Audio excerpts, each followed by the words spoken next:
everyone. Welcome to another Experiencing GhiaLogic. Hello, my beautiful, my wonderful, and my loyal listeners. Welcome to another episode of Experiencing GhiaLogic. I'm your lovely host, GhiaLogic. Today is episode 261. I want to talk about signs that you are overly critical. And this episode is going to be focused on being overly critical of yourself as opposed to being overly critical to others. Let's just talk about ourselves. Okay. Something I am currently working on is not being so critical of myself. I am very, very critical, very analytical, very judgmental of myself. But in the last few years since I have graduated from college, the critiques have been maybe excessive. Self-criticism in itself is not a bad thing. And in some cases, it's actually really helpful to do some self-inquiry or self-analysis, right? Now, people who are self-critical, they tend to be their own best judges of themselves, their growth, and performance. They are always looking to grow, develop, and learn. They think things thoroughly before taking actions. They plan for success, but also are prepared for things to go wrong. And they will learn from their mistakes. So they are not as likely to repeat those same actions. Self-critical people have a sense of themselves, their strengths, and their weaknesses, and tend to keep their egos in check. They don't attach their self-worth with outcomes. They also focus on the positive or seek possibilities. So it's cool to be self-critical, self-analytical. It is cool. Now, where the issue begins is when I begin to be overly critical of myself, which would be the focus of today's conversation. There needs to be a healthy balance there. And lately, I feel like maybe others can relate, right? But for me, it's like I'm trying to run a very tight ship. And I don't want to give myself grace for any hiccups, any bumps along the road, because in my opinion, it's already been so many bumps in the road. So, let's just whip it together. But you have to be realistic. So you have to show yourself more grace. You have to show yourself more compassion. Being too critical of yourself can be damaging to your mental health and your well-being.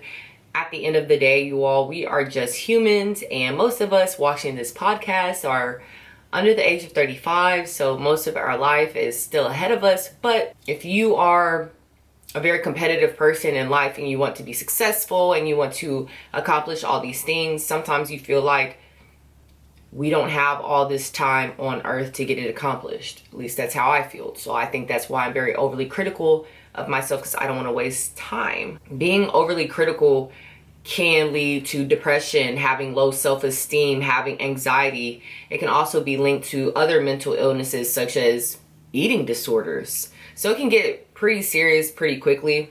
Most of us consciously aspire to be the best we can, and we tend to do the right thing. And self-analysis can serve us as a tool for measuring our efforts and our achievements, while analysis is a healthy way to observe our own behavior and learn how to overcome weaknesses and bad habits. It often transforms into self-devaluation. Ooh.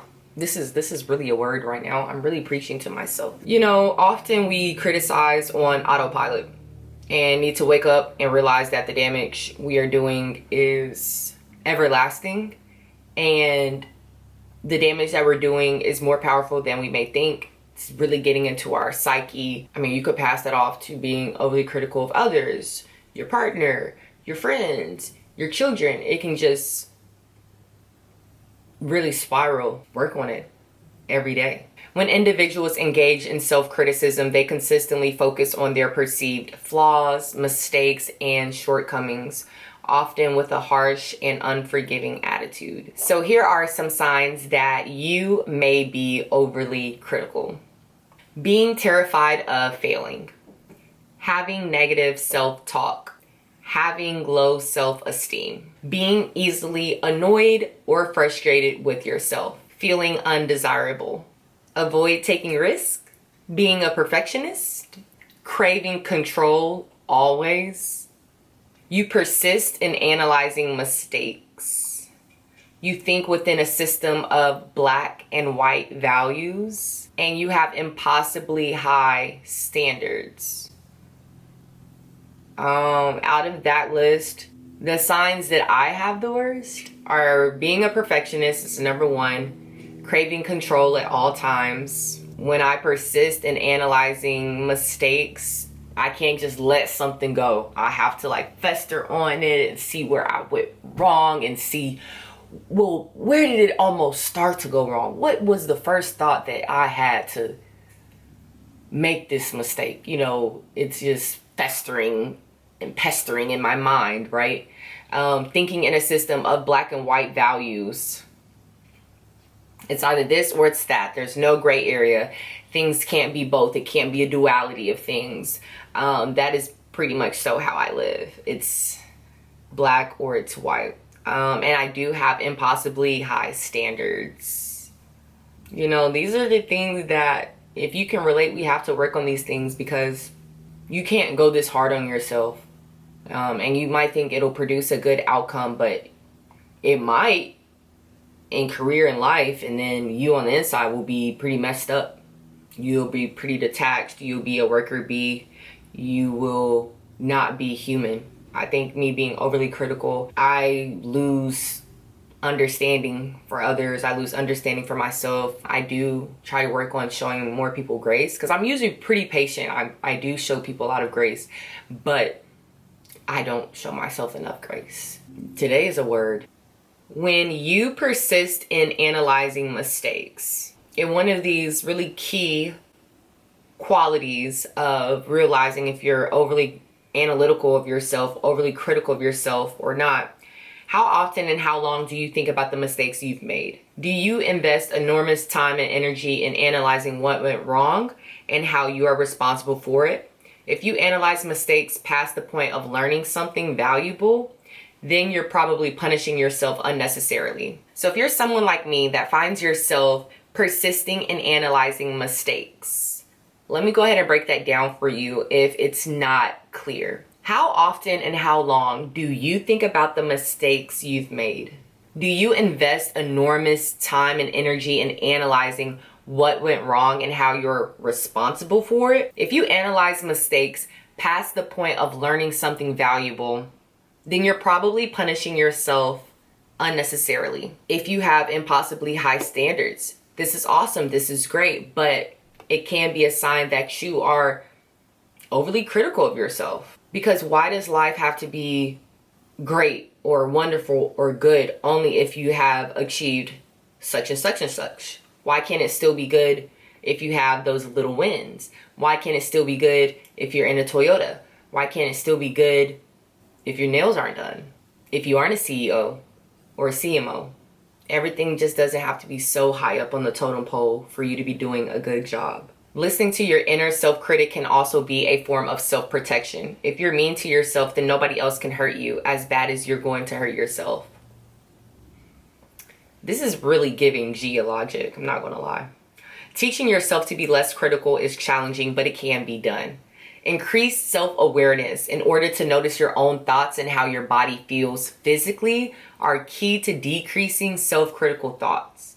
Another aspect of decreasing self-criticism includes increasing self-compassion and acceptance of your human fallibility. Some ways to stop being a self-critic include mindfulness, identifying your strengths, practicing kindness, practicing acceptance. Consider when you have done something well. So I found something online that is supposed to be a really good tool for helping us combat this overly critical trait that we have. And it says that we should set up a self-criticism jar, and every time you catch yourself engaging in a critical thought, throw a coin or a piece of paper into the jar. It is recommended displaying it somewhere that's always visible, somewhere that's ultra visible. The goal in the beginning is to fill the jar with lots of coins or papers, because that's a sign that you've increased your awareness of your thought patterns and the impact that they have on your emotions and behaviors. Over the next 3 to 6 months, however, you should notice that you're adding to it less frequently. Having a visual way to monitor your progress can be motivating and rewarding. Incorporate meditation as well. Recite self-affirmations to combat being so overly critical. Always focus on growth. And after the growth has been achieved or acknowledged, stop it right there. Nothing else needs to come of that thought. Pay close attention to your language. How do you speak to yourself? Are you speaking positivity into yourself? Are you speaking to yourself with grace and compassion? Are you being nice to yourself? Are you being understanding of yourself? Are you understanding that you're still young, that you're just a human, that you're still on the right track? Unless you're just doing absolutely terrible in life, this podcast probably does not relate to you. I'm sure if you're listening to this podcast, you're at least taking that step of acknowledging you want to do better in life. You want to be better than the, let's say, average 50% of the world is. So you have to take a breather, take a beat, whatever you want to call it, and look at the pros. Look at what you are doing well. Identify your strengths. Be mindful. Reflect. And I really think the most important thing on working on the criticalness of ourselves is just paying attention to our language. I'm not nice to myself in the adjectives that I use lately. It's just what I've noticed. And that will eventually become your reality. What you're saying to yourself is what you're going to believe about yourself. And you're going to create this new reality in your head just because you're so accustomed to this, and this, and want it to be this, and this. So where you'll just be so upset every day waking up in your own reality, not knowing that it's still okay. It's still better than most, than at least 50% of the world. These are all things that I'm currently working on, and hopefully you can feel encouraged with that and not feel alone. Yeah, I hope to get better at it as well. Yeah, just be nice to yourself.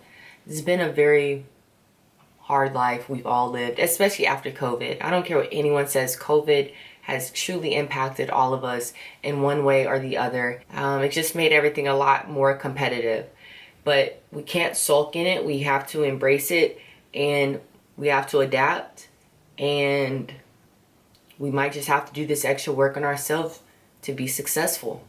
It's lonely at the top. So prepare yourself to be at the top, and understand everybody can't be with you. Everybody can't go. But if you are going to be at the top, you need to at least be nice to yourself, because you're going to be with yourself most of the time. You need to trust yourself, and you need to not give up on yourself. So that's the biggest takeaway I want you guys to understand from this podcast episode. And let's work on not being overly critical. Out of those 10 signs I listed, I think if you have anything over 3, you're overly critical, because I gave some pretty serious signs that you're overly critical. And not too many people really are perfectionists. Not too many people really see life in black and white and things like that. So if you do, you a harsh fellow just like me. We out here in the field, baby. We gotta relax. We gotta relax. It's hard. It's so hard. But it all starts with ourselves. It all starts with meditating, relaxing, slowing down, and not being too serious. This is all I have for today's episode of Experiencing GhiaLogic. Please subscribe and follow to this podcast on all digital streaming platforms, especially Spotify. I need 100 followers on Spotify ASAP, like tomorrow. So share this video with someone that you think can benefit from the tips I have shared. And I think I will talk to you all next time. All right. Bye-bye. Mwah.